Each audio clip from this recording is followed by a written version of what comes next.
Hello and welcome everybody back to the Dumbass class with me, Dyslexic Gamer, as we carry on our playthrough of Warhammer Fantasy's tabletop RPG, Mordheim, City of the Damned. Last week, or last episode... Say, have you clicked the button? Yes.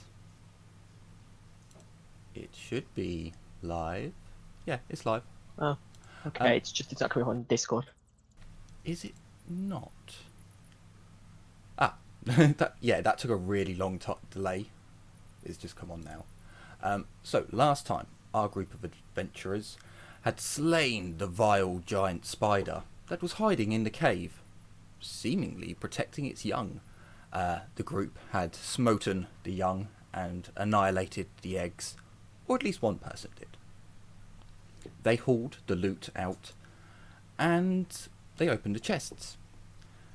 The chest with the naval theme was opened and a hiss of gas released. Apparently harmless, there were no ill effects from it. However, when Azurath opened the chest that had the dwarven markings on it, a needle trap had fired, causing Azurath to become paralysed for a few seconds, falling to the ground with the spider's head falling to the side. The rest of the group gathered all of the loot out of the chests. As they finished up, Azurath was able to regain motion to his body. I mentioned last time that after Azurath had claimed the head of the spider, there was an ooze that was coming from the spider's neck, and it basically splattered quite a lot on Azurath's side and on parts of his front where he was carrying the head of the giant spider. Can you all make me perception tests with a minus 10?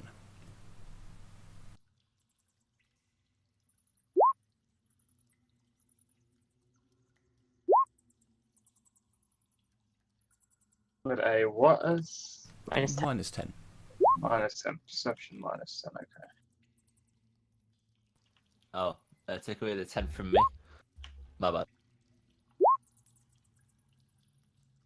So all of you but Azurath, as he's getting back up and the effects of the poison are wearing off, you all notice that from your pile of goodies, including a few pieces of jewellery, many gemstones, cut and uncut, you see a glow coming from the pile.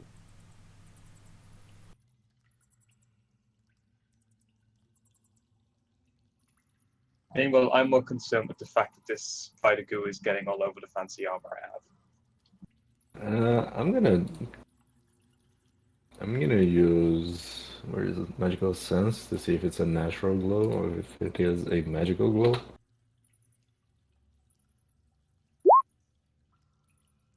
Surprise! It's a bomb. It is indeed magical. As you look at it, you look into the pile of loot, you can see a magical aura being released. It doesn't appear to be of elven craft, or in fact, given what your character knows, it is not evil in any kind of way, but it is magical. And it's coming from what item? As you brush through the jewellery and the gems, it's coming from a small copper amulet. As you look at it, it has a sigil on one side. Strange sigil. You're not quite sure what it looks like. It's almost more of a pattern than anything. And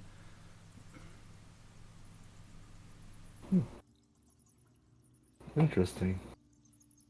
This is magical. I don't know what kind of magic or where does it come from, but I'd like to keep this so I can study it. Can I roll academic knowledge magic? Do you check it? Sure, you can roll. Don't think this is gonna be the correct academic knowledge, but nope. No, you look at the sigil and you look at it's quite a normal looking amulet. It's not in any way or shape or form like special, except from this enchantment on it and the faint glow that seems to appear.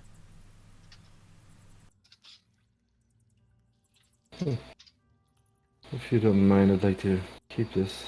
There are some books I can use to study this back in the city. I look at the rest of the group. Do any of them object?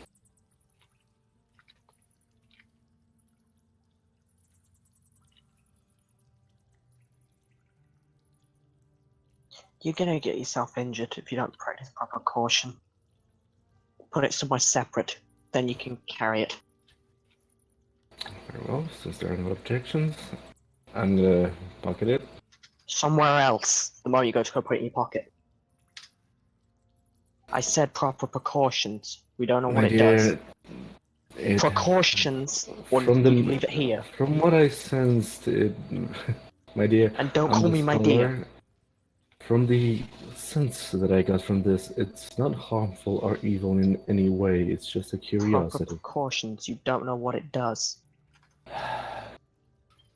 I'm gonna take a separate pouch, put it in, and then pocket it.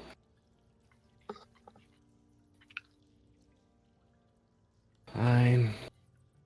I'm gonna take a separate pouch, put it inside, and then pocket it.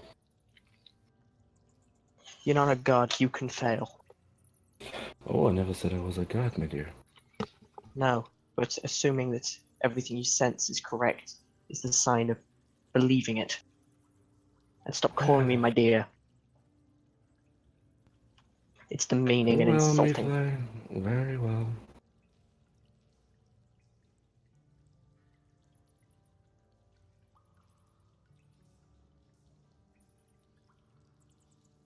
So, do you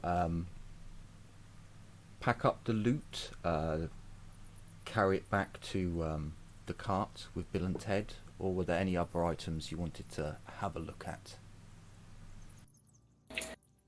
Do any of the other items bear any form of glow or magical? Or magic in them? You sense that there is another magical item there, but you can't pinpoint it. As you search through the items, the rings, the gemstones, the candle, you put that to a side. You can't seem to locate it. You know it's in this pile somewhere, but perhaps your senses are not heightened enough to be able to detect the very. It feels very low, a very low grade magic, a very low emanation from the item itself. Can I try to use my magical sense again? To try to pinpoint? If you want to spend 10-15 minutes, then yeah, sure. Yeah, I'll do that then.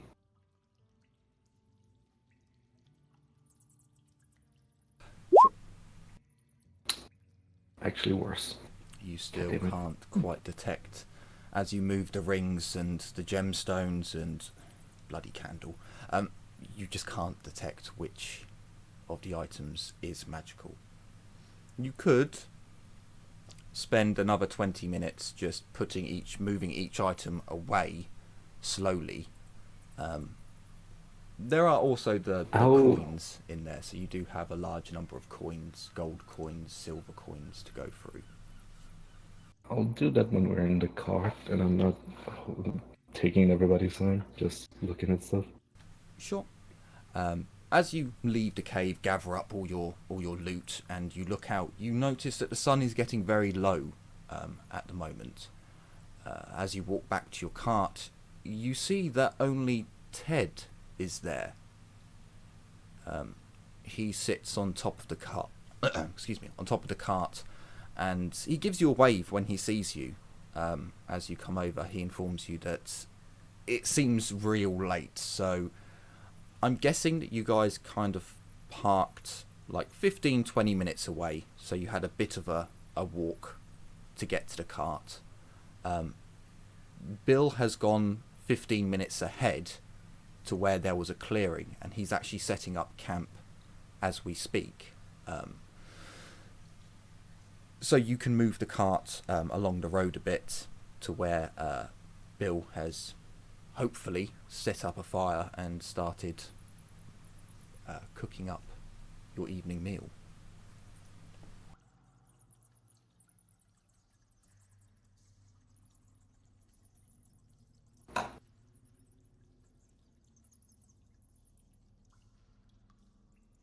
And as there's no protesting over this, you all load up the cart with your loot, move it 15 minutes down the road. You can definitely see that you're on the rundown path that leads into the woods and then into the clearing where the cave is.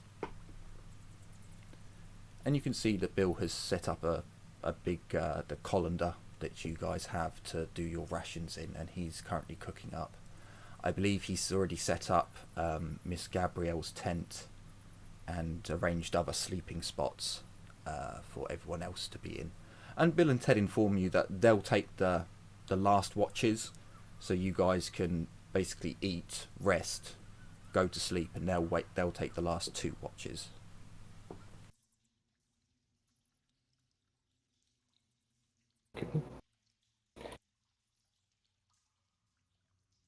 I want to try again. Sure.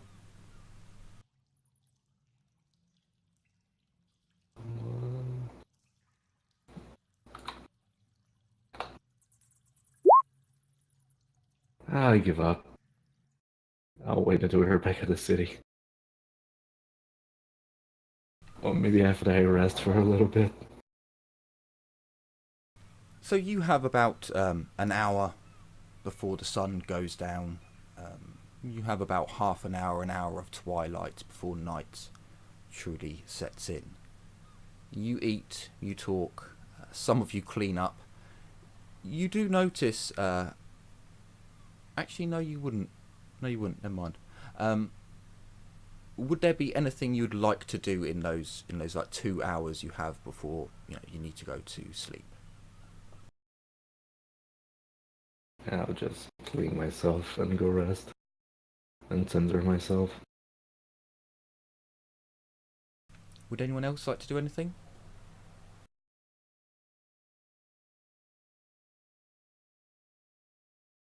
Nah. Oh, Nope. Set up tent, eat food. do you have a sleep. tent? When did you buy a tent? I thought I already had a tent. Let's see. I think you all have sleeping bags in your travelling gear. Like Where the hell's the starting gear. cart? Is my tent in it? Is my tent in the cart? No, my tent's in there. Apparently, I no longer have a tent. I'll sleep just in the sleeping bag. Grab them. Yeah, we all start with a blanket. I don't think any of us started with a tent. I actually had to go and buy mine. So as you settle in, Bill and Ted have a rest whilst you guys are eating, so that they're a bit more awake for their guard spot much earlier in the morning. You go to sleep. So I've got a couple of questions to ask. At this moment in time, Miss Gabrielle, who is your god and who do you believe in? For now, Okay. Have you made any offerings or any prayers to Renaud? Or shown your devotion to him as of this point? before this, at times, yeah. Today, it's going to be some prayers, but it's kind of I'll continue to do what I do. I'm going to continue doing what I do. I just ask you don't change my luck this time. Okay. Because Vanel's very much a, okay, I'm gonna be, I give you good luck, I give you bad luck. Just do something. Okay. As you drift off to sleep, the battle and the long day's walk finally catching up. You all seem to drift off into a dead man's rest. Can Mr. Azurif, Miss Wilhelma, and Mr. William please roll me a 1d10? Miss Lysiara, as Yep. you drift off into your sleep, you feel your soul leave your body, and a familiar perspective returns to you. Your heightened senses tell you of beasts nearby, of kills in the distance. You have a new scent now. As you look around, your body shifting on your four paws, and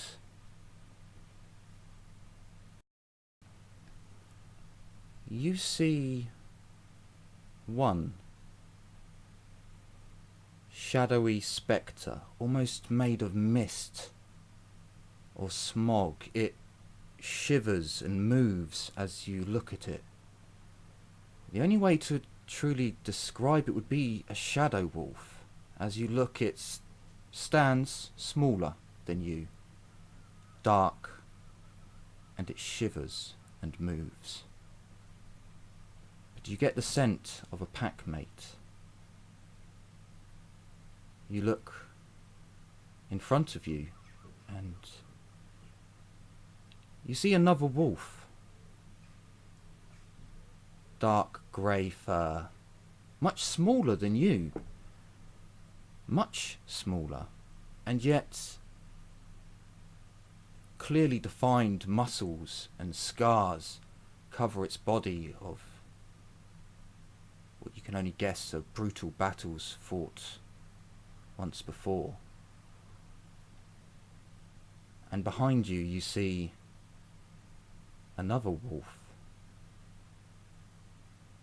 This one you can't make out the colour, but you see the shape. Much larger,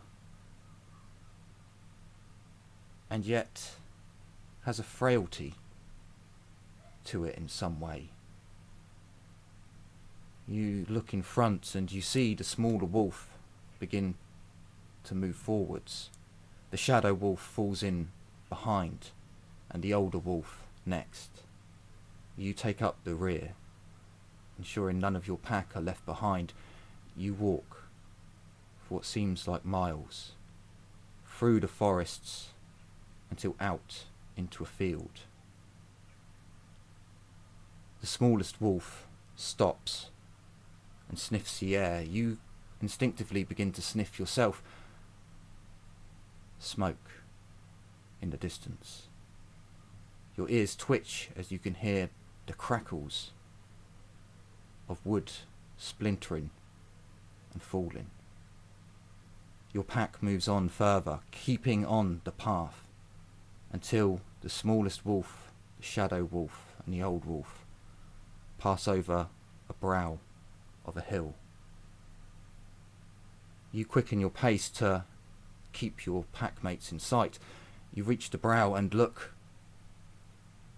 Your packmate sits, staring at the distance, their ears twitching, nose from side to side, frantically sniffing. You look in the distance and you see a building ablaze. Smoke fills the air, dulling your sense of smell, empowering it, yet there's another scent underneath the burning smoke, that of burning flesh. You hear a cry in the distance, and your eyes lock on, scouring. You see stones laid up in lines or different shapes, and the building burns. You see a man at the front of the door. He's held upside down in an inverted cross as you see monsters carving down his legs and arms, flaying the flesh from muscle, the muscle from tendons and bones, until he is left with a chest of flesh but arms and legs of bone. The man screams with every cut, like fingernails being dragged along a blackboard. Your ears twitch, and the smell of the burning makes your stomach retch. And then you notice the smallest wolf jumps to its four paws, its hackles raised, growling, searching. Your packmates do the same. As your animalistic instincts take over, you search left, right, centre, behind, yet you see nothing. But the adrenaline and blood racing through your veins tells you that danger is close, that danger is near, and as you look back, you see a monster turn from the man. He looks straight through your soul, and you are cast into the abyss. The old wolf is Azurath, the shadow wolf Wilhelma, and the smallest wolf William. You are plunged into darkness.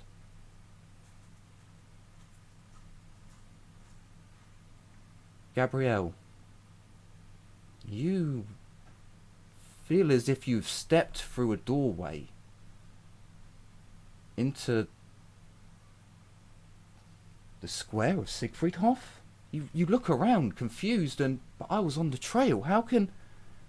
And you see a person in shadow walk out in front of you. They have no face, no features, but with every step they tread, a small silver coin is left behind. You look around towards the Wolf's Head Inn, and you see more shadowy figures moving. Unable to get a view on their features, a silver coin left with every step. Curiosity takes over as you step forwards and look down.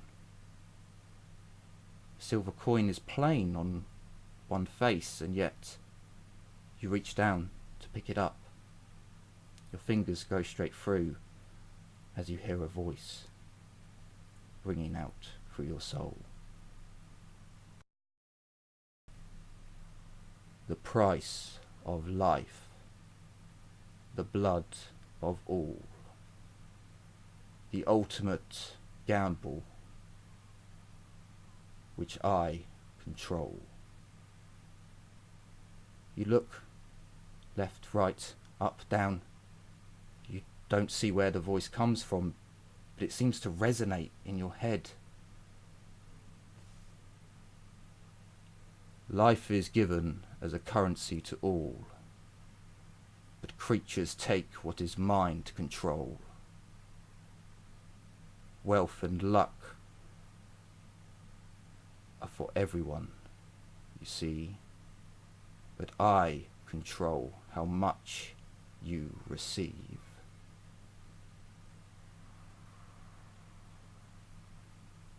Gabrielle, you are drawn to a window, and as you peer through, you see creatures. You can hardly make out what they look like as they are hunched over, clawing at something, but you clearly see what, with every shred of their claws, with every pull,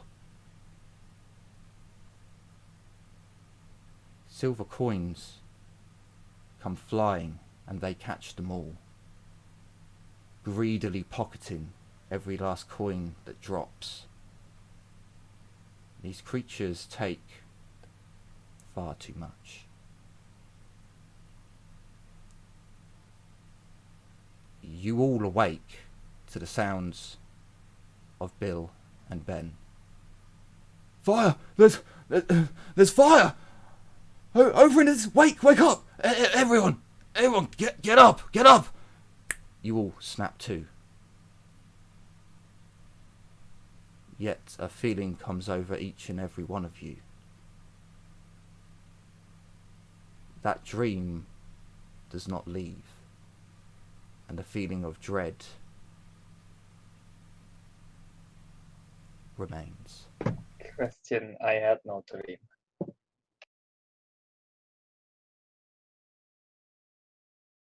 So a feeling of dread because you didn't say my character had a dream. You were You the were old in the wolf. dream. You were the old You were the wolf. wolf. Yeah. The old I wolf thought that was, was you. I The... thought that was just her dream. No. Each one of you who was a member in the pack Oh, experienced that so I dream. could have actually spoken. You wouldn't have You been... had a shared dream. Yeah, you wouldn't have been heard because you're animals at that time. You're just seeing a vision. But you... So, Mr. Azurith, Miss Lysiara, William and Wilhelma, you all get the feeling that you all saw that. As if you wake up and you feel as if this is the dream. As if you were just all together witnessing something horrible. Also, I got a very good reason to wonder, to feel things are bad. My god was serious.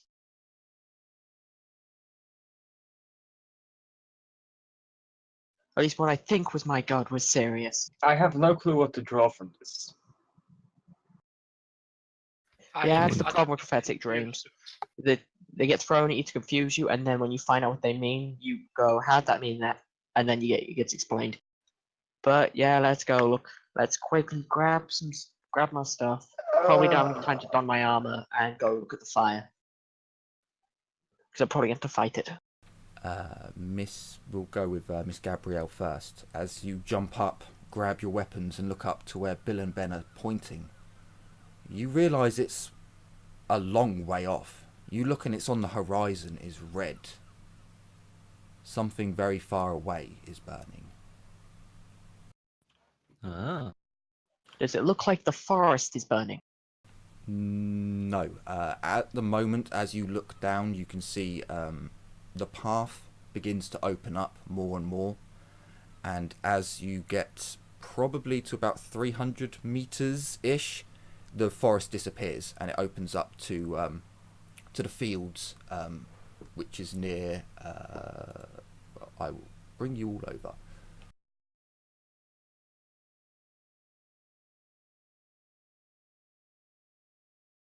Although the world map is... It's loaded.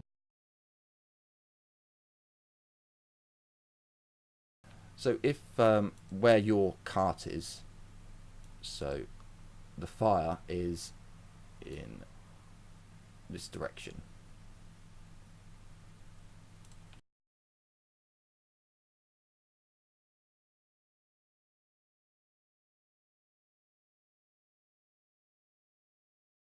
Damn it, there's no way we could reach it in time.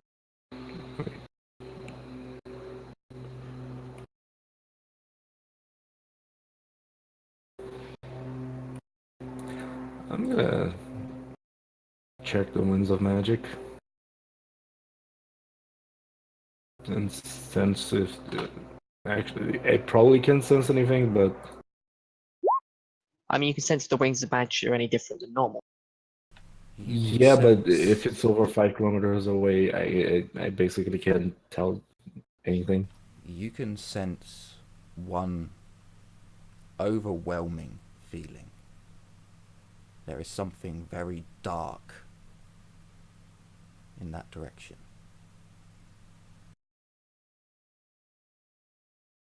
You're not sure what at this moment, but there is something very dark. You can feel its presence, like the feel of the energy from here. Only lightly, but with your kind and with your specialties, you feel it.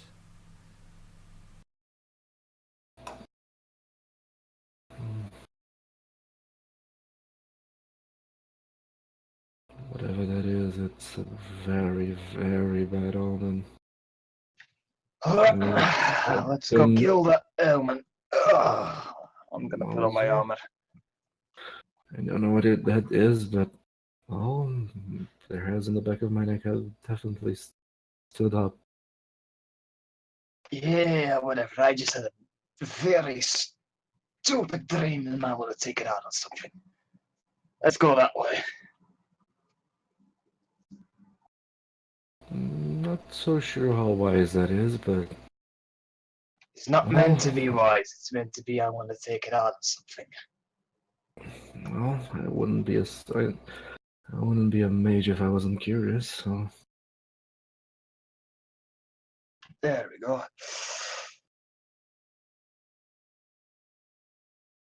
I will also look at Boomhaume, William, and Azureth, and basically go like, did we share a dream?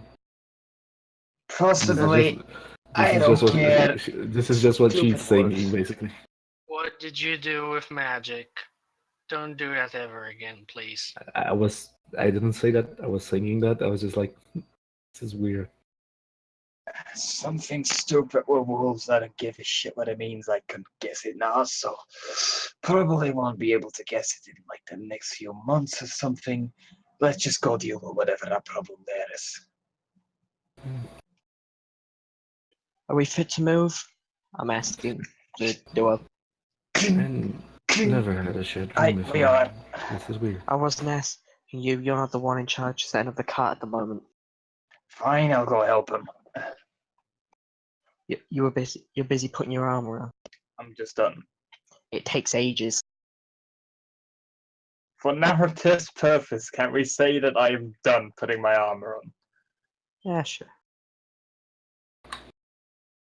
It will take a few minutes for Bill and Ted to chuck everything into the wagon, and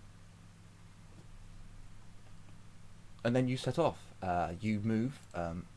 If you're moving at normal speed, 2 squares per day. So after the first day, you can see that the fire is without doubt coming from the cemetery.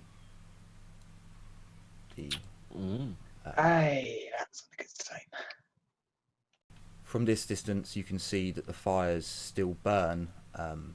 They were burning all through the day as you were all peering over into that distance. By now, they have begun to dull slightly. Hey, at least look on the bright side. They can't fucking raise the dead anymore here. If they burn the building, the graves are still fine. I think with the amount of fire here, probably a couple of the corpses are charred. Anyway, that's also actually desecration. Okay, let's just figure out what happened here. We travel to there then. Rest up. We move tomorrow.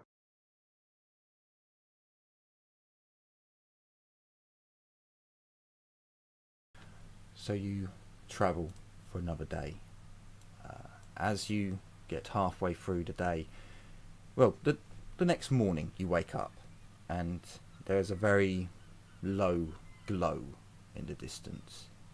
Nothing like the bright orange in the sky that was last night's view and yesterday morning's. Today it has definitely dulled down. And as you get closer, you notice that the smoke is still rising but far less. You arrive at the temple on the 29th.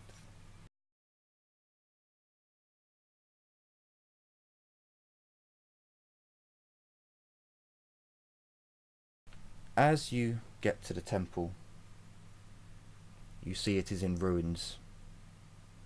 As you're in the distance, it is plain to see. The bell tower has fallen. The roof caved in. It is nothing more than smouldering ruins now. And as you get closer, you see that the wall surrounding crumpled, smashed in, walked over. There is almost nothing left standing but a burnt out shack and a ruin. As you come round so that you can see the front door, you see a man sat on the front steps. He's slumped over.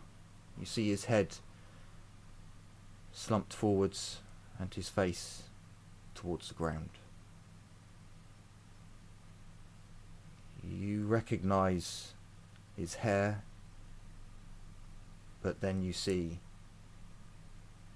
the skeletal arms and legs, and he does not move as you approach. The graves have been plundered.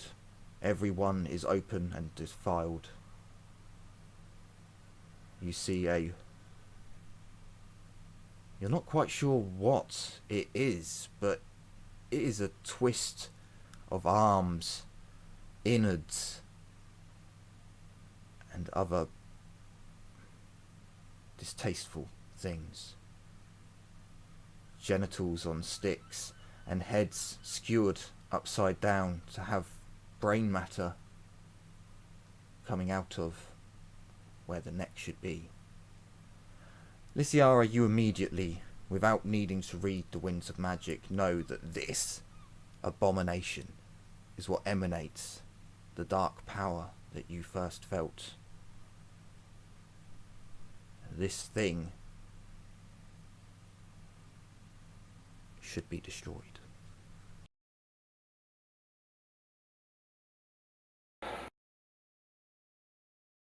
Whatever this is a dark taint on this land. And this for sure should be destroyed. Burn it then. I will, but I don't know if you want to give these people a proper burial at least before I do so. The only person you can truly see is the priest.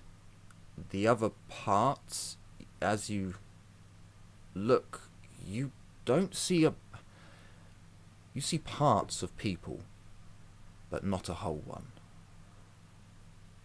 Bill, Ted, one of you go get my blanket. We're going to be transporting the priest back.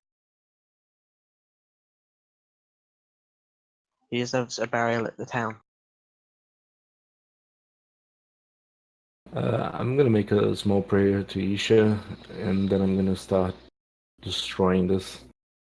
Sure. Would you use like a magical fire or something to? First I'm gonna use fireballs, or Okay. actually even color I should do, because I just need to burn it.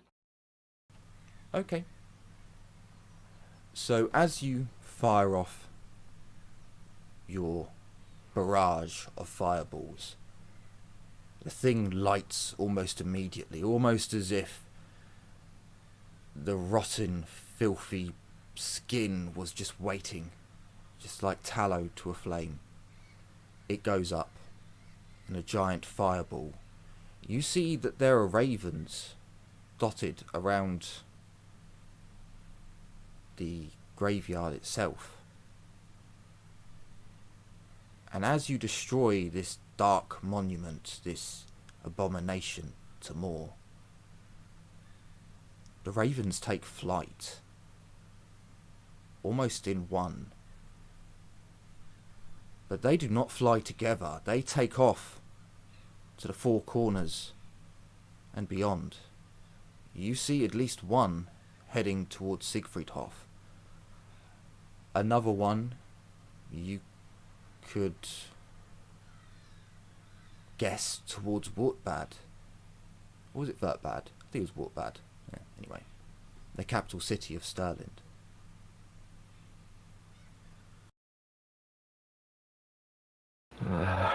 Ravens. Any of the major cities, like Wartburg and Siegfriedhof. That does not bode well.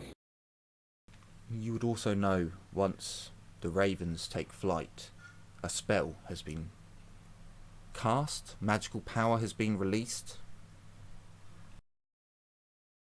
in your proximity. I'm gonna use magical sense because I do not like that. I'm gonna fortune this.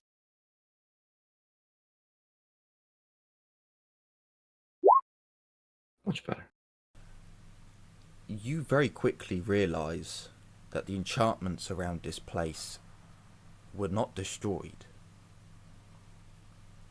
Now that the dark power has left this place, you notice that the enchantment here is still holding.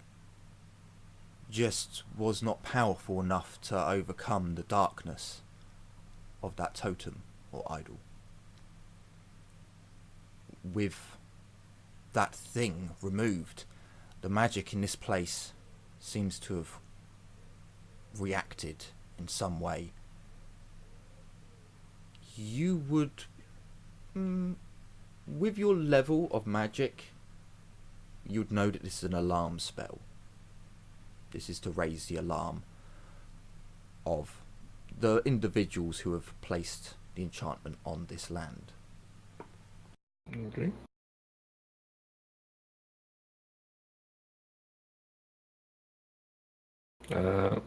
Wait. This was alarm that was already here before the totem, right? Yes, when you first came to this temple, over a month ago now, you did your magical sense and you noticed there was a protection, a barrier on the wall and the surrounding area.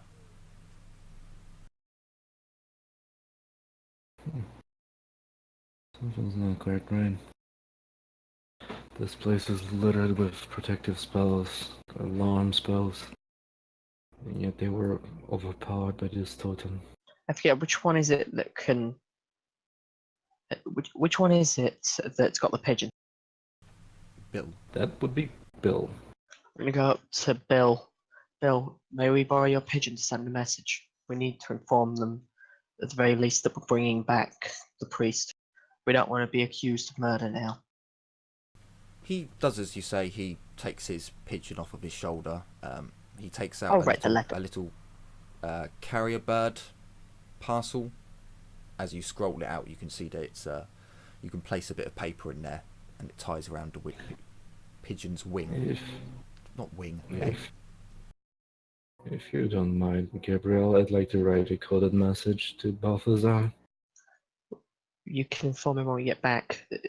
We don't have the time for 2 messages.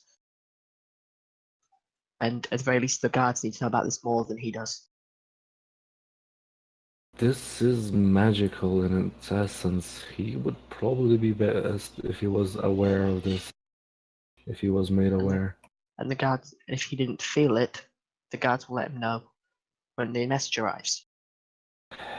Fine. Is there enough space for 2 messages? Because I'm going on the assumption there isn't. Yes, you can write on both Should sides. be. So it's like you know those snap-on bracelets. It's a little bit like that, where you pull it out and you can place a small piece of paper inside, and it protects it against wind, rain, and that sort of thing. You can fold up a small, 2-inch by, I'd say 3-inch by 4-inch piece of parchment, and then fold it in half and fold it, and it will fit in there. So you don't. Right. This isn't like spy messages, if that makes sense. I was still assuming it was like there's only enough room for 1 message, or you've got to have it on the back of the paper, which is bad when somebody might need to keep the message. I'm good. The thing I'm going to write is basically, Brother, give this to Balthazar, and then I'm going to make a coded message telling what happened. The coded message is basically written in arcane language. You can't do that, can you? I can. I'm pretty sure you can't write arcane language. Yeah, because spell books are written in arcane languages. Yeah. I think I can. That's a weird one, because just speaking the language starts casting spells. Not necessarily. No, because magic isn't passed on to person to person to person. You do have spell books that would have it written down, and then Yeah. you'd read it. And I just think it's a weird one still, because you've got that one person who like accidentally burned their book because they've just said fire. Yeah, that would be weird. But the thing is, you have to not only read the words basically, but you also have to channel your energy through it. Just because, I mean, it does say that they're written. It's just weird because it's not used for common conversation. But yeah, But I'm just gonna write in the arcane language because, as far as I'm aware, there are very few people in the city that can read it. and I don't know why you're gonna write it in code. It's not. We're not some form of spy. It's not as this is meant for, well, Balthazar. He's a mage. This is a better way for me to convey what's going on to him. I think you're just trying to keep secrets personally. Mayfly, if I was keeping secret, I wouldn't have I told have a you this, would name. I? Yes, you do.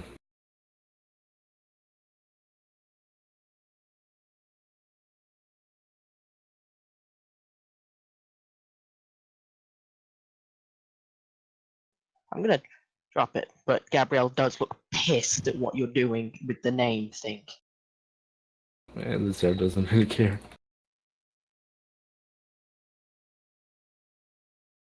Or would you rather that I come up with a seemingly insulting name for you?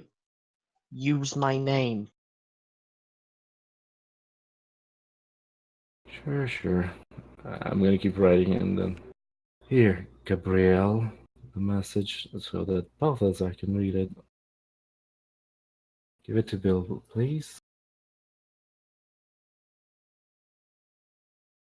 And then I'm gonna write message for Thingy, the captain of the guard. sure. And it's to let him know what happened here. Because I can't write it in any languages that are unique. It also mentions that we're bringing back the corpse of the priest who was dead on the steps. Because I assume he's dead. Because I will check. I have heals, so I can check if he's dead. Very much so. Very, very much so. As He's obviously dead by medieval standards, and that's, oh, you tripped and broke your leg. I can't see your breathing, so you're dead. well, at the moment, his arms and legs are skeletal. He's had the flesh peeled off. It is literally just bone, and you can see that as you investigate and go to wrap him up, you can see that it looks like they've taken a knife and scraped the bone. You I can also see assume that- burn marks around parts of the flesh, like you can see when you look around, you'd see that there are chunks of flesh littering the area, and they've got scorch marks on where it clearly looks like they tried to keep him alive without Lysiara. You would notice this looking at the flesh. They were trying to stop the bleeding as they hacked him up. As you lift up his head and as you place him down on a blanket and his head falls back and looks at the sky,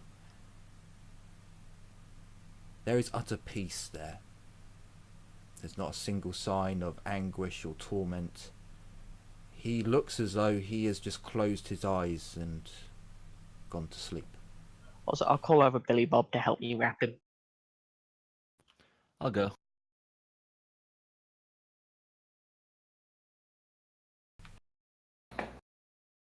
Just because that leaves everybody else free to do things. Do you mind helping me clear a space on the cart? You may have to walk, unfortunately, from now on. Or at least until we drop him off.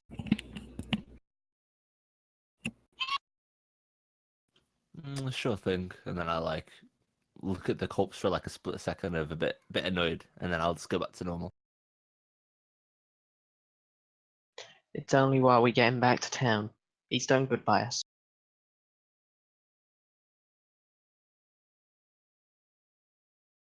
and then we get him loaded up onto the cart to be transported back. It's respectfully laid out, so we don't pile stuff on top of him. Sure. You... I'll be kind. I'll say you have enough time to travel towards the lake that is close to the temple, so you're not camping right next to that. But you can't get far before you have to make camp. You rest up for the night. There are no odd dreams tonight. You travel for I mean, it would be from here to there. You'd rest, and then you'd spend half a day getting to Siegfriedhof. So you get there on the 32nd of whatever the hell that month is called. About midday. You spent half of your day travelling to get to Siegfriedhof. As you come to the gates of Siegfriedhof, you see knights of the Raven Guard preparing to leave. There is a lot of them. At a quick count, you'd guess 75, 90. You don't see Brander, though.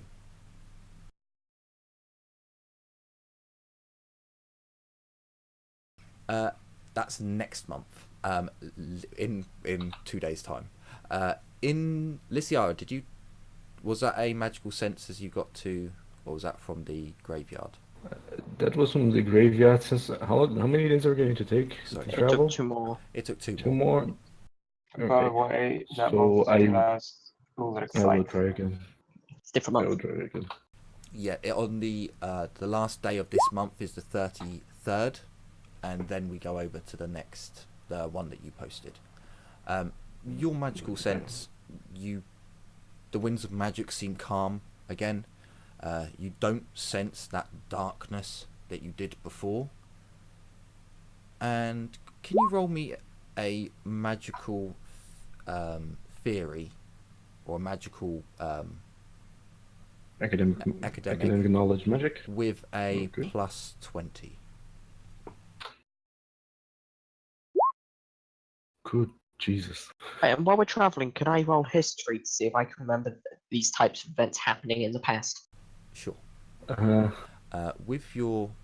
You quickly begin thinking of the scenarios and thinking of, well, why would that magic be there? That would just draw people in. And then it occurs to you, shit, they were trying to block out the signals from the church. It was only after you destroyed, and then the ravens, and then the alarm went. well, shit. Miss Gabrielle, you think back to the legends and the stories and the history of Siegfriedhof. You were a performer before this warband happened, and you heard many storytellers and played music alongside them. You remember the dark stories, the ones that perhaps weren't your favourite, but they drew in a crowd. The Vampire Wars. The stories of sabotage, of raising the dead within the safety of Garrison's own holds, their own lands. You remember hearing tales of trickery and tricksters and the dark skills they would use to blind the servants of, in Siegfriedhof, the servants of Mor. This definitely rings a bell as taking the stories into reality of sabotage, of building forces, of gathering strength.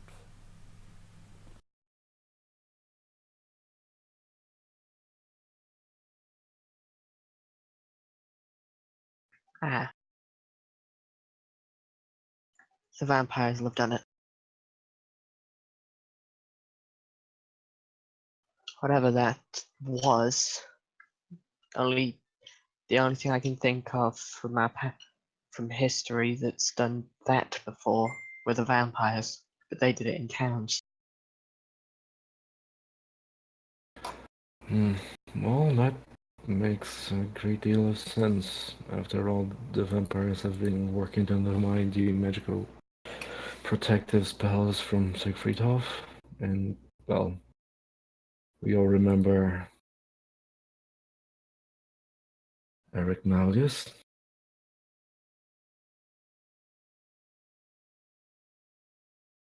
The vampire captain.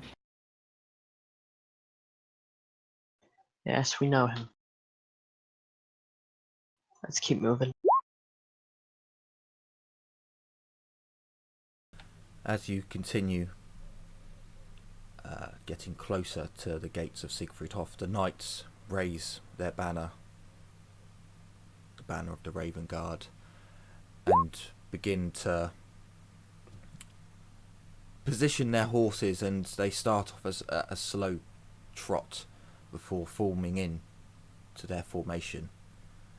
They begin to pick up speed.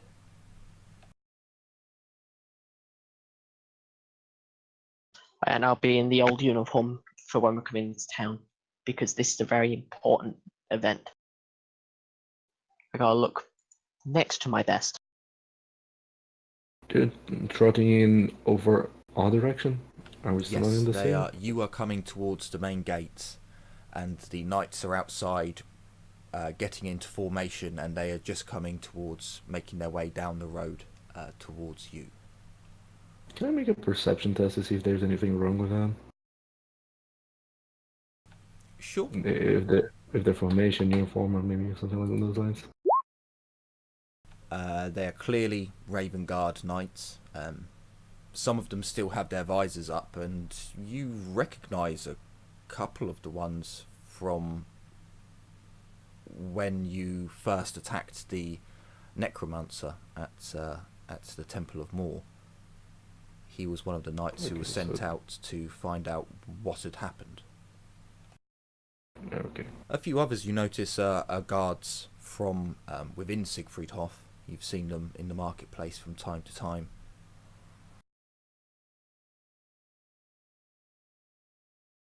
I'll relax a little bit then, and I'm just gonna keep moving.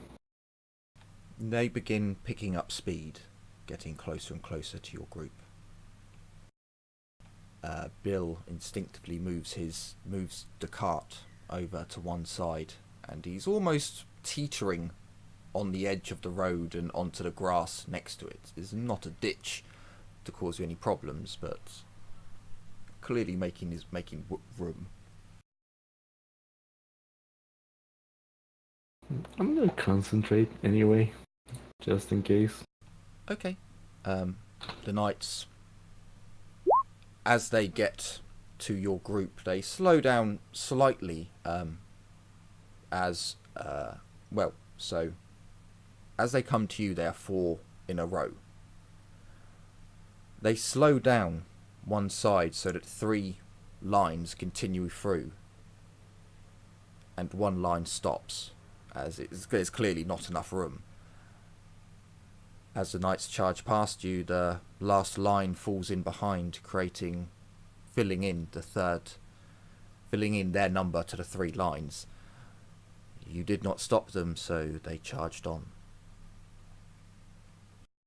By the time you get to Siegfried Hof's gates, you see in the distance that they are charging at full speed in the direction of the Temple of Mor.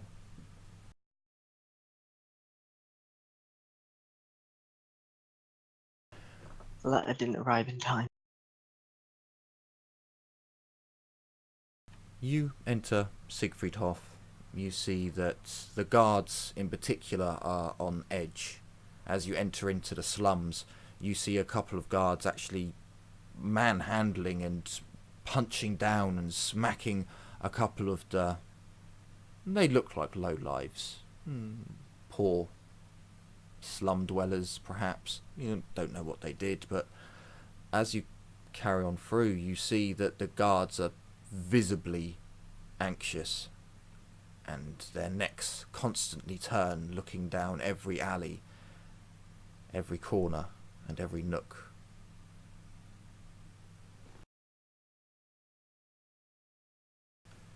You arrive in the centre of Siegfriedhof. You see the familiar sights of the Wolf's Head Inn. A sense of ease as you remember the good meals, fine ale, and comfy beds. But you do not see any merchants on the street selling their wares, and very few people either. The guards outside the Raven Guard's headquarters has trebled. We move to the temple. He gets his burials before we do anything else.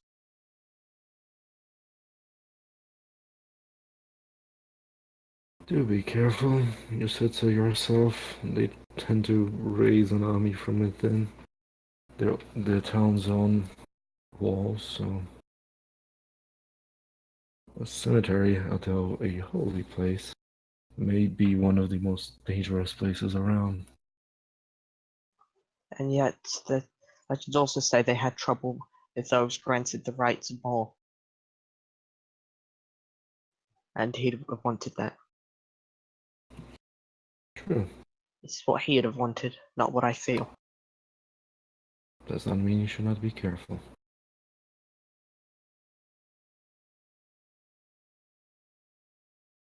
If we're going about this whole thing about probable necromancies, if this war is still going on and they manage to kill me, just burn my corpse, alright? Don't worry, Very I'll well. make sure that happens. This conversation lasts until your cart reaches the Temple of Mor. The doors are open. You can hear an angelic voice coming from within, and Oh, many I guess people she'd are better praying. again.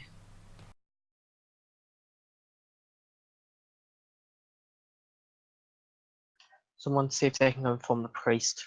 There's no use marching a body through their prayers. Aye.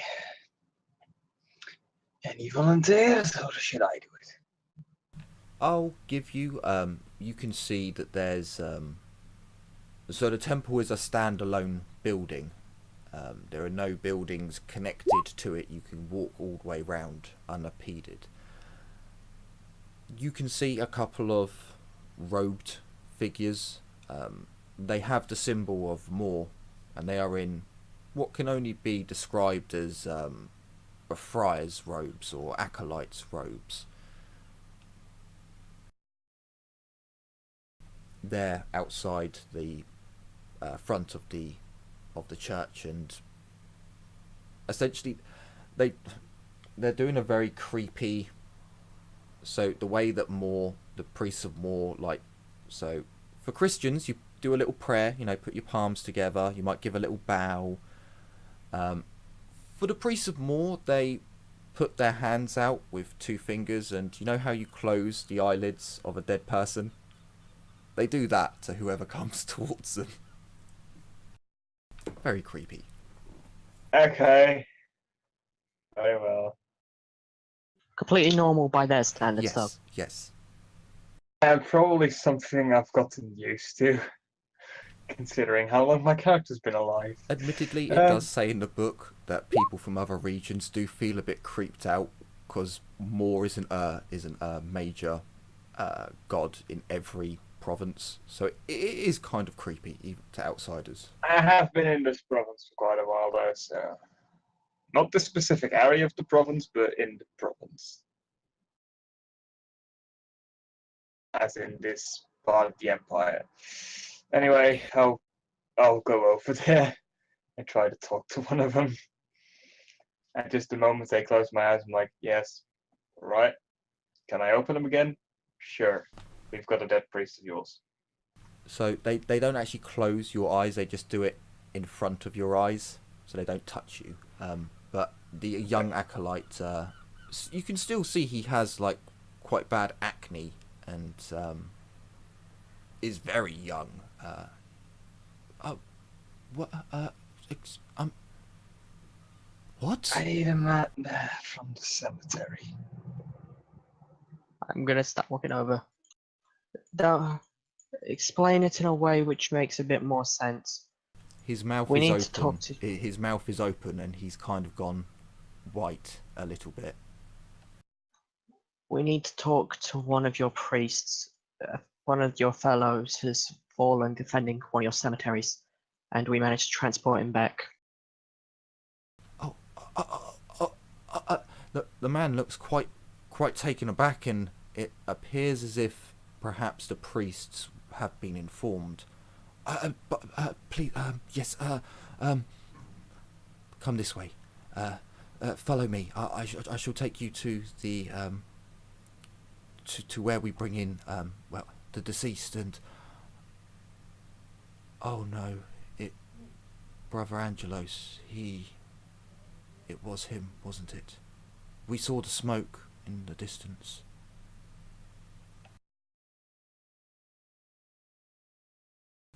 The young priest looks quite disturbed, and he leads you. He's almost muttering to himself.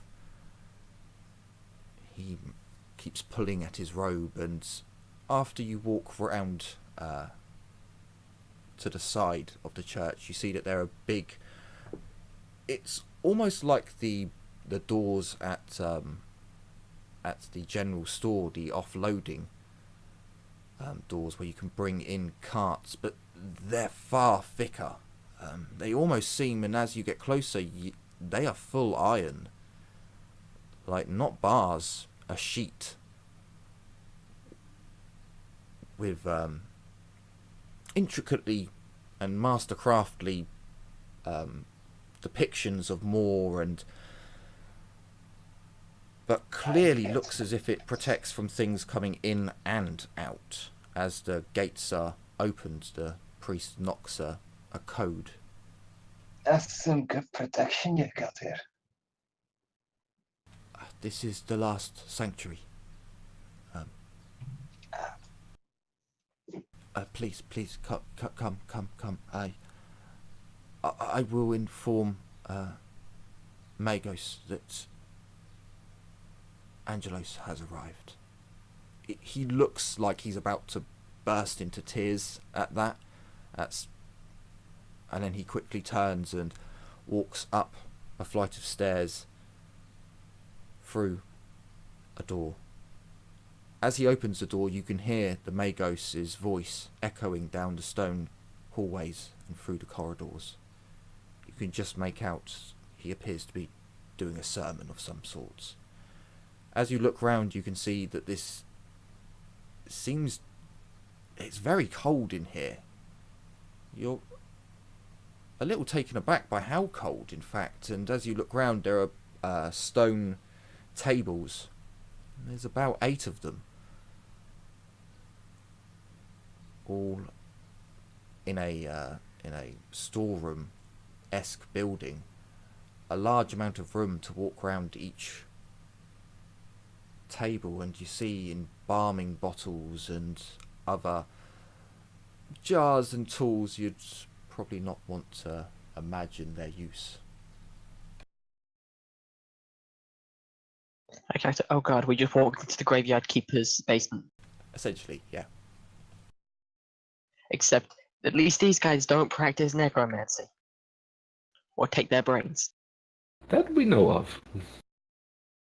Nah, priest of war, they'll be fine. They'd sense each other practicing necromancy. After you wait 15 minutes or so, the door opens again and you see the Magos, the main priest of Moor. He looks down He doesn't look at you. He looks at the covered figure laying in the back of your cart. As he opens the door and enters, you can hear the angelic voice. A different song this time, but the notes just resonate so well on the stone of the Temple of Mor.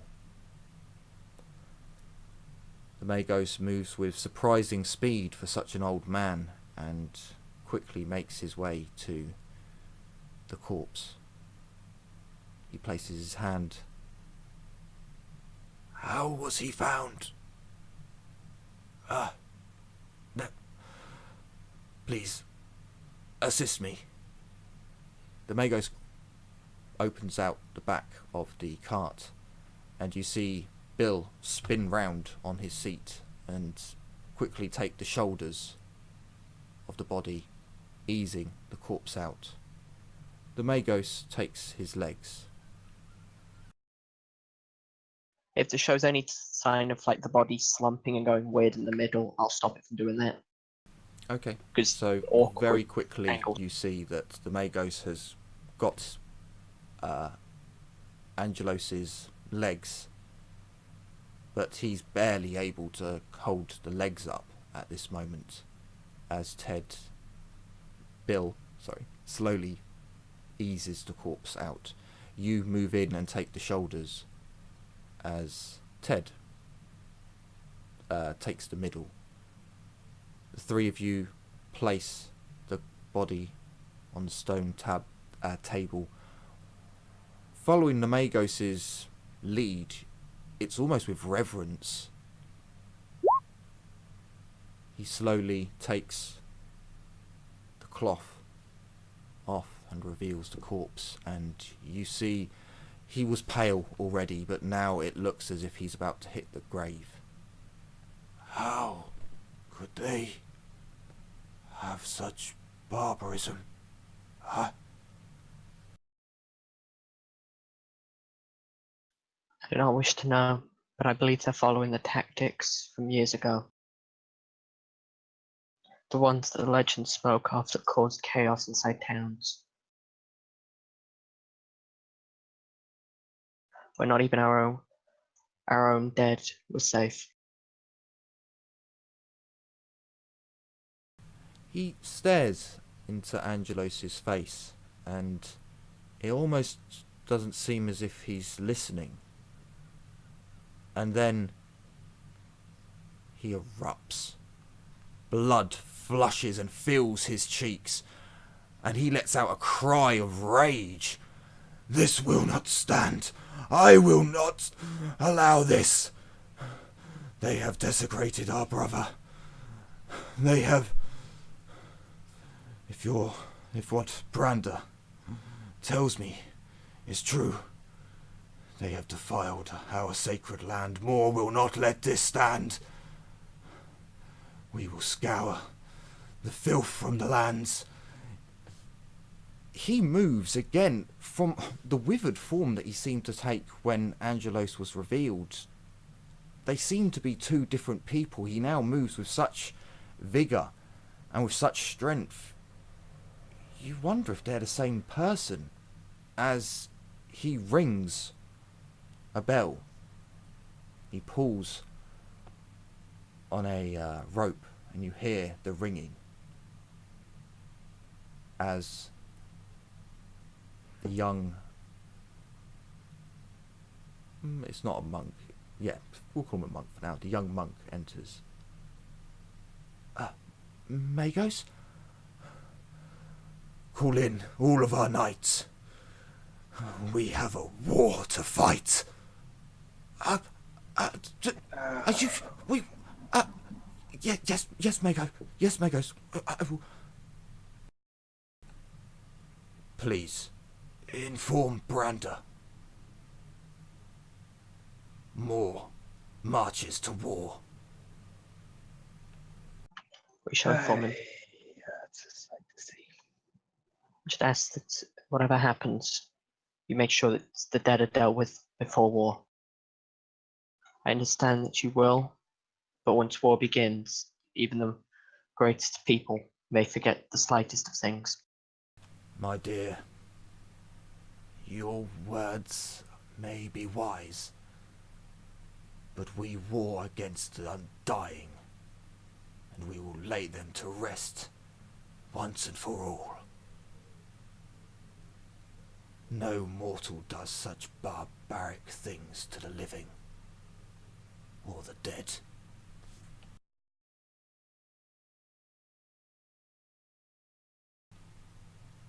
With that, he walks out. He almost doesn't take. As he goes to leave, he turns and speaks and then leaves. You just almost feel the rage and anger coming off of this old geezer, which is really quite surprising, as it honestly looked as if he was going to have a heart attack after he was done shouting and raging at the loss of his brother, acolyte.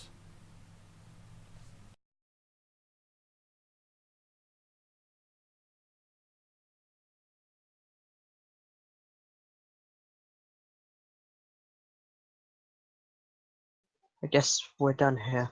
They do not need us. We'll only be in the way of them preparing him.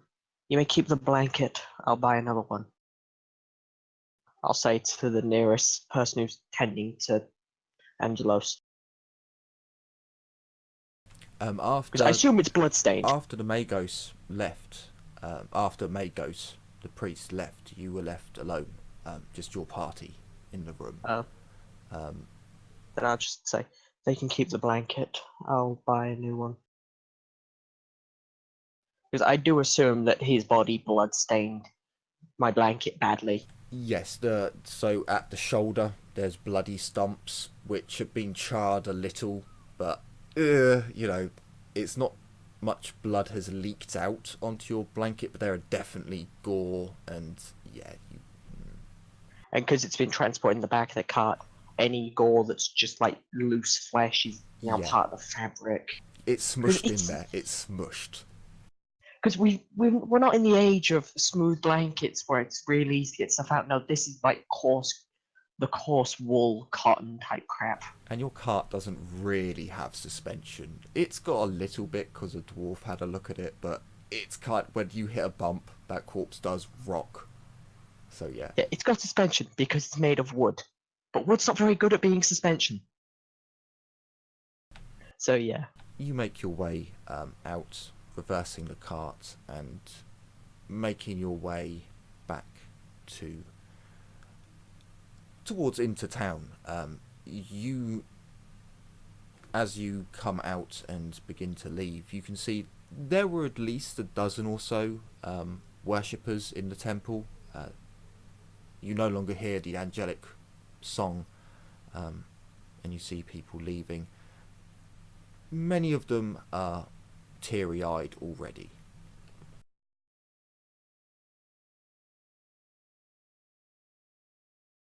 Lysiara, you can do that. You don't need to, because you'd recover it each day. It was only where I think you were going into battle. I was like, yeah, you should take one wound if you're going to do that before battle. Okay. Okay.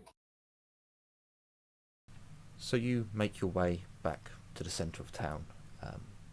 Bill and Ted go to take your cart and put it in the secure-ish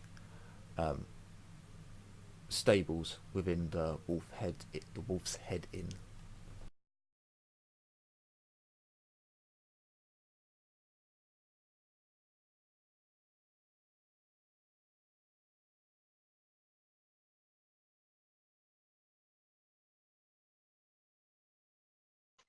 We should go to Branda. And first I'll pay Bill and Ted. Okay, I forgot what I agreed on, but I'm going to pay them it. I think they're pretty much paid up. I think you gave them a gold before they left, and they didn't do anything brave or heroic this time. Yeah, unfortunately, I don't have an excuse to give them a massive overpayment. Actually, no. I'm gonna give Bill 3 silver for the use of his pigeon. Because, at the very least, his pigeon's coming in really useful. So he can buy his pigeon some nice food. Buy the pigeon a nice little hat. He is very appreciative. As you walk down towards the Wolf's Head Inn, you see Ted taking the horse off of the cart, and the little pigeon flies out the Wolf's Head Inn and lands on Bill's shoulder.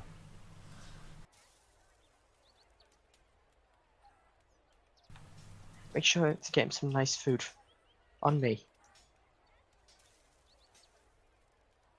The little fella's been really helpful. You head to the Raven Guard office in the centre market. There are guards all over, and you can see squires running back and forth to different knights, and you hear them barking orders to get this ready, to move that, to get these into position, They don't stop you as you make your way in.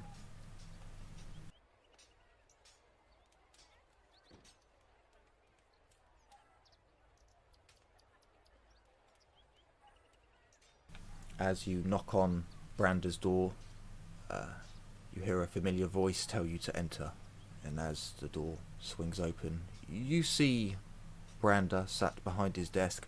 The paperwork now seems to be almost as tall as he is, and he's frantically going through documents as quickly as possible, signing them. Just as we're walking in, Gabriel's kind of go, is it breeding? Having noticed that the paperwork's like doubled in size, at least, since we last been here. And it's like every time we come in, the paperwork doubles in height. These are busy times. Yes, it does appear as if it is multiplying at a horrendous rate. Please come in. I think you were a little bit early for my scouts haven't arrived. The note, of course. What happened exactly? Y'all weren't even meant to be out that way, as far as I'm aware. We were off on a bit of a separate mission that we've gotten from some big game hunter here in town. And, well, the cemetery was on the way. We saw it. Weren't there to see what happened, but we were close enough to see the entire place burn up in flames from a couple days' travel. I don't suppose you know what it means when a temple of Mor gets razed, do you? Probably vampires. Yeah, but it's the start. The start of another war. I suspect as much. The priest, I believe his name was Magos, it says the knights of Mor go to war. Yeah, that's another thing. We delivered their brethren to them. He didn't say knights specifically. He said that more goes to war. They're gonna send the knights. It's what they always send. That's even worse. I know, those guys really just like everything to be dead. The knights or the fact that he hadn't specified? The raven that arrived from the temple was, it's a warning beacon. Should ever a temple of Mor be raised, the ravens fly to every night outpost. It's a call to arms.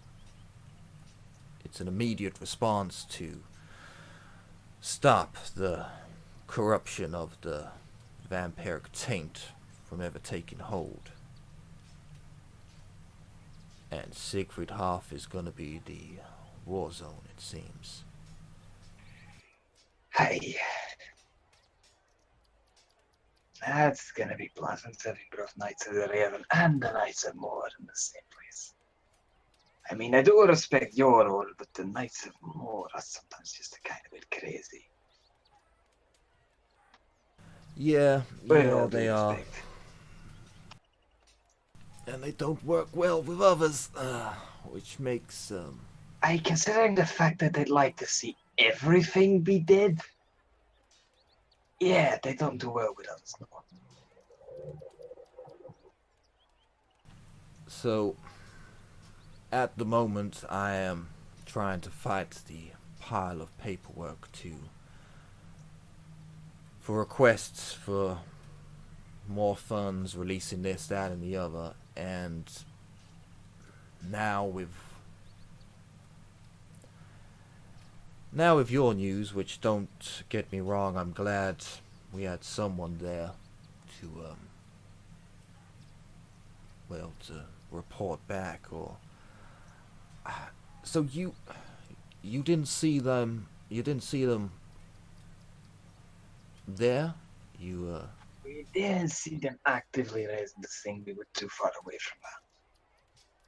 We saw the initial flames on the horizon, and then we travelled as fast as we could without exhausting our horses. Well, Siegfried Half's about to become a war zone, as far as I can tell. I'm not entirely sure how well this is all gonna go down, but you can expect a large number of troops to be arriving over the next 2 weeks, 3 weeks or so. With good roads, it might be less, but I suppose bad roads could be more. Thank you all for doing this for Siegfried Half in general. He looks around and opens up a drawer, goes through. You can hear the clinking and clanging sounds coming through, and he closes it, opens another drawer, and here we go. Takes out a very fine quill and a pot of purple ink. Takes out a document and signs it. One for each of you. In the province of Stirland, you are now exempt from all taxes, as long as you remain a warband working within Siegfried Hof, and you perform missions for the Raven Guard Knights. He pours some wax on and puts his seal on it. If you look at the seal, you'll notice, you've seen it before. Azurith, I believe you noticed it on the documents leading for the tithe that you took to Vertbad. A formalization of the arrangement spread across the entire province. Yes, you will. The sigil will only go so far, and these documents only work for the meantime.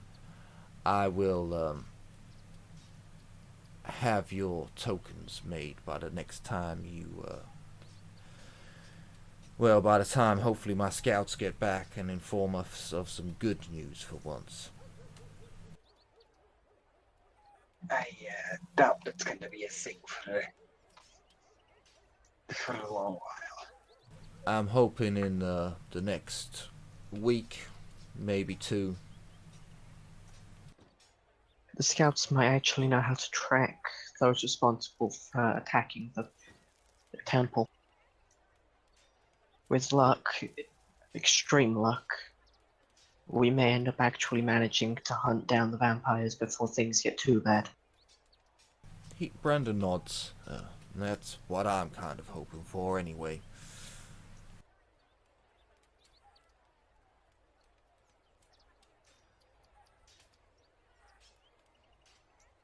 Very well, and we will be out to your house so that you can resume tackling what's possibly the greatest enemy to the Raven Guard. Nodding at the paperwork. He nods and he kind of like gives his writing hand a little shake out to kind of ease the muscles. I'd quite look forwards to swinging my sword once again rather than my writing hand. The word is mightier than the pen, than the sword. You know what I mean. That's true, but when you're in the same situation as I, and he kind of gestures to the towering paperwork above him, you soon realise that the sword is much easier to use than the word. I'm pretty sure a torch could fix that mounting problem. I would. It wouldn't help me get more gold from the elect account of Sterling, though, and more resources, more food, more armaments, more. You get the drift.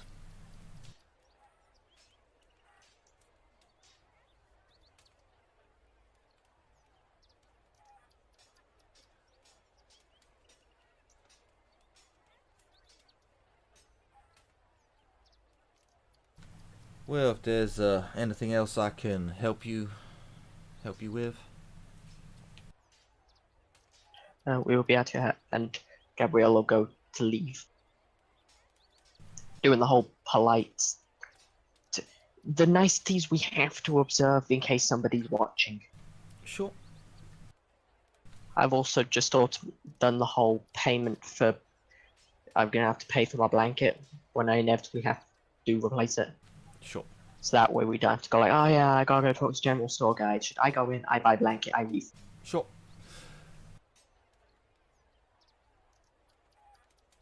You make your way out of the Raven Guard outpost.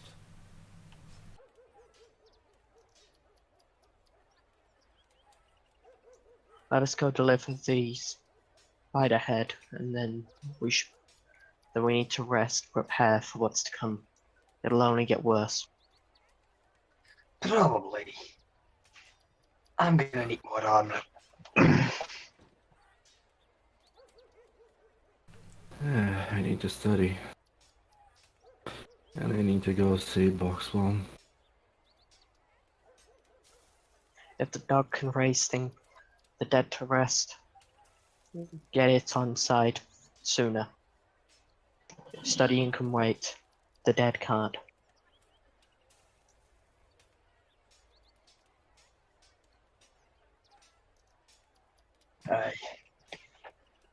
I'm also thinking, on the one hand, if we manage to get the stuff out of Mordheim ready, that would really be a boon for the place here. But I don't think we can spare our forces.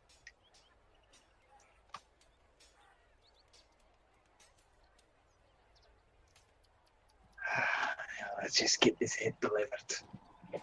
Still got gunk all over me, channel. Just be glad your chainmail can be cleaned. My blankets had to be replaced. I know. Hey, and if anything, I could always just leave it on. I've got leather under here, and smack a vampire in the face with it and hope they're as disgusted as I am with this shit.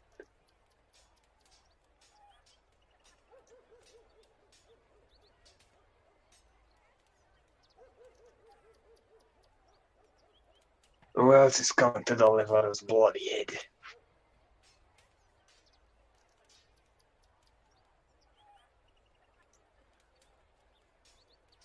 No one.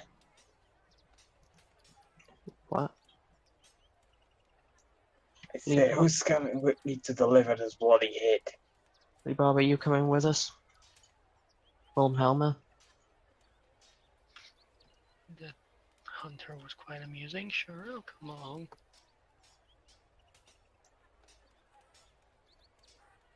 Did you say Bob then, or? Billy Bob. Okay. I'll just sort of shrug and say I don't know what else to do. You've kind of taken up a bunch of my time already, so I might as well take up some more. He says sarcastically. Aye, the spirit. Alright. Okay, so you make your way down to the big game hunter's house.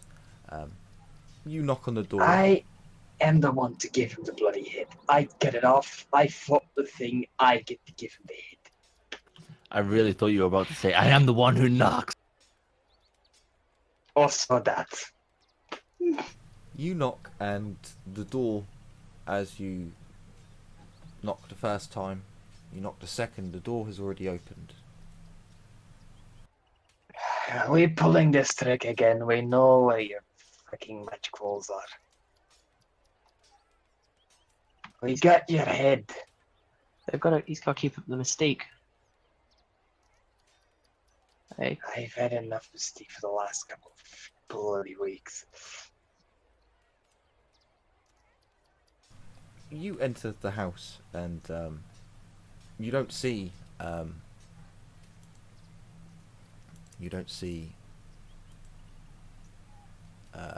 person that you have come to see. You don't see Carl.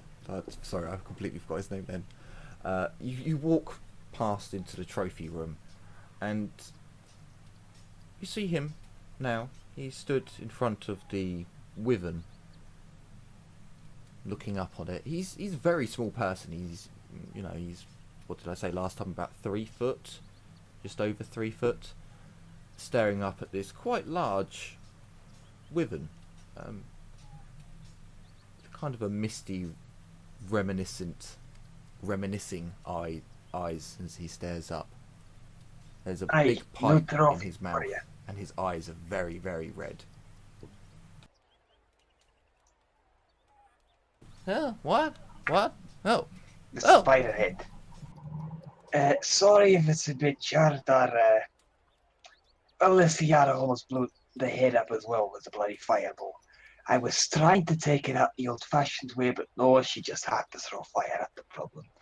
Anyways, here's the head. He takes a real long... as you're telling this story, there's a little bit of a shocked look on his face, and then he takes a real long hit on his pipe. You see the embers burning very, very bright for a very long time, and as you stop talking, he's...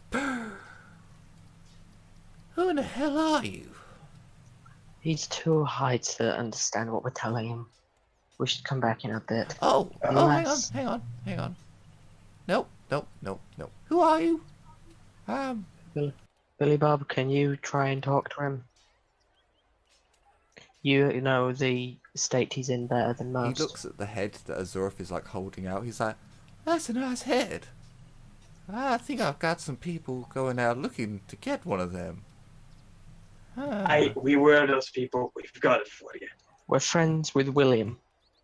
Oh, great. Yeah, you can tell by my size, and I'll Halfling. just sort of have a bit of an awkward look on my face. He gives you a giggle, William, and he's like, hey, William! Didn't expect it. Weren't you getting me a spider head?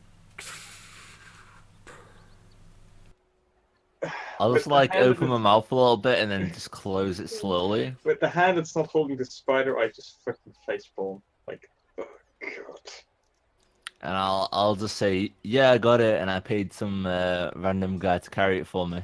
He takes out a little silver case out of his waistcoat pocket, and he takes a little something out of there, and he puts it on top of the tin and puts it up to his nose and now let me puts it away into the top of his little jacket pocket. Smelling salts. Now, oh Zurich, Okay. nice to see you again. Ah, you have my spider head, I see. Takes a long hit on the pipe. Again, sorry for the singed. Oh yeah, why is it? It just adds to the story. I was trying to take this thing out the old-fashioned way, to preserve the trophies. And Lysiara threw bloody fireballs at the thing. I was only barely able to save this bloody head. We went to one of the caves we knew where there was treasure, and it was teeming with spiders, hundreds of the things. Yeah, it's Along a with great one- breeding ground for for spiders. It's plus the bat guano that's in the cave helps for other people do shit, something like that. The spiders won't be in there for a while, allowing the bats to move in, at least until the spiders return. No, I don't think they're going to return for some reason. Ah, really? Are you sure that place was a good hunting spot? Unfortunately, due to the sheer number of spiders and the sheer volume of eggs, I've had to smash the eggs currently in there. You did what And now? also the sheer number of fireballs this year through the damn place. I mean, well, I can use the story. So you all went in there fighting, and then there was magic thrown and fire. I probably a few of the buggers got away, they always do, but That sounds like I can swing that. I guess I'll add my own embellishments here and there. And he kind of gestures with a fake pen that he's not holding. Takes a long hit on the pipe.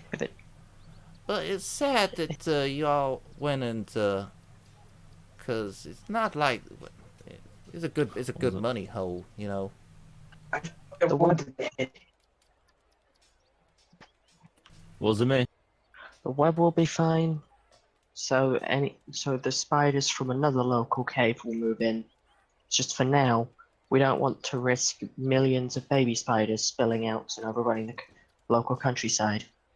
He scratches And his they head. were in the millions. He scratches his head with his pipe, and okay, well, fair enough. I believe there were enough of them that they were even capturing the greenskins. Well, yeah, if it was a giant, he looks at the head, and then he Even looks. where the spider couldn't It's reach. like, it's a giant spider. Of course, it's gonna eat greenskins. It'll eat horses, humans. It's not that piggy, to be honest. But anyway, Yeah. he waddles off into through the invisible wall. You can hear some jingling and jangling, and he comes out a couple of moments later holding a bag. I believe it was like 79 gold for the spider. The singeing's okay. It's still ahead, so it's not like crispified. So you should be all right. But yeah, I guess I have to tell my contacts no more spiders from now on, or at least for a while. Yeah, it's kind of sad. Yeah, they were trying to stop us getting to the big one, so we really didn't have a choice. Didn't you find the little I think we ones did. kind of cute?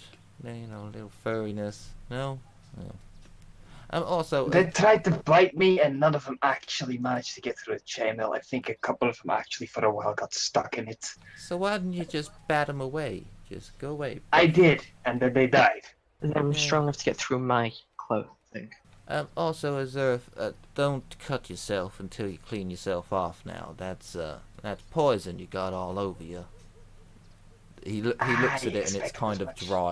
dry a bit. And it's like, well, no use to any man or beast now, but it might still affect you if you cut yourself. I was almost tempted to go find some vampires and slap them with it, but yeah. Probably wouldn't work from memories. Again, he scratches his head, like the top of his head. I really, They'd probably still be disgusted by it, he really scratches the giving top me of the his head. opportunity to chop their heads off. I think from, if memory serves right, vampires are immune to all poisons, except from. Doesn't mean well, they're not disgusted by gunk. He ponders for a moment. I don't know. Maybe I could write a story about that. Probably not. Alright, you write a story about some random elf dude throwing mud on a vampire's face and then chopping their heads off. I'll make sure it happens.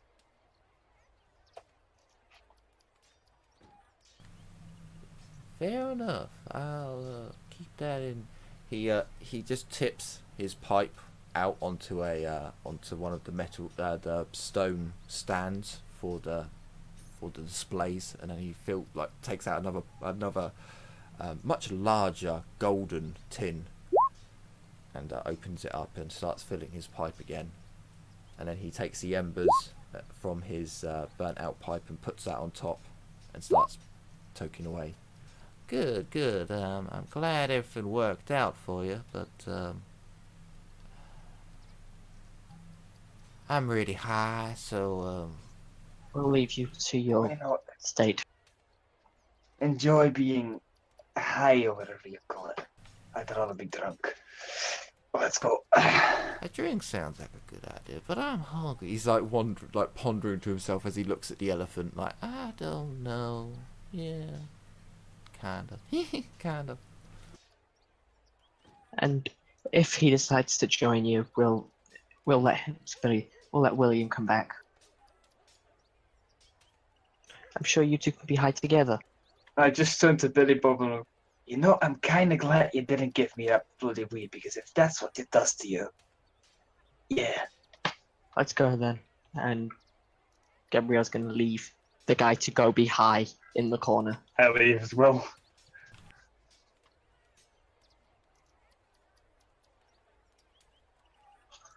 Wilhelmer, Hmm? you leave, or are you just gonna stand there watching him be high? No, it's pretty amusing.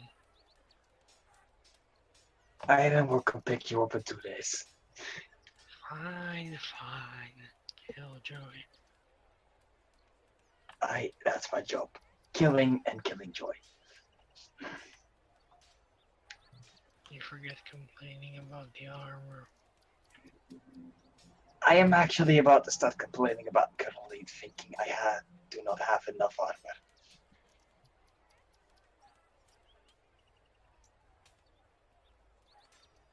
How's that for you? Might I recommend getting a backpack to carry the rest of your things if you're getting more armor? But I'm gonna be wearing the armor. A backpack will still help with the weight of your equipment. Probably. We'll see. Backpack. Does a backpack actually increase your carry rate? Yes, it It, does. it costs like 20 encumbrance base, but that gives you another 250 odd. Okay, to put stuff into that. Yeah, it's why my carry weight's, yeah, you get 250, so technically you get negative 230 encumbrance if you're wearing one. Okay, and I could put my weapons and everything in there. Yes, but they wouldn't be readied. So if you had your sword, I know. that's fine. But your other stuff in your bag wouldn't be. So as the party leaves and goes to do a bit of shopping, go back to the Wolf's Head Inn to get a drink and something to eat, Lysiara wanders off. She wanders into the town and senses. And you do indeed sense Belisarius's shop, and you make your way there. Yeah, we see how it needs to go. It's in Jim's actually finished. He's got to go. Yeah, sorry. I'm okay. not speaking too much because there's a guy with a power saw outside my house, so We can't hear it, if that helps. yeah, I'm keeping my mic muted. I don't like, even when you're talking, I can't hear anything in the No, background. he turned it off right now. So Okay. for a few seconds it should be fine, but I need Yeah, to see ya. leave. So Okay, sorry. so that's fine. We will Take care, again. end the episode there, so you can do your bits with Belisarius next time. Just so everyone knows, that's 100 XP that they get for each session. I hope everyone has enjoyed this session and is looking forward to the next one. So take care, everyone, and as always, bye bye for now.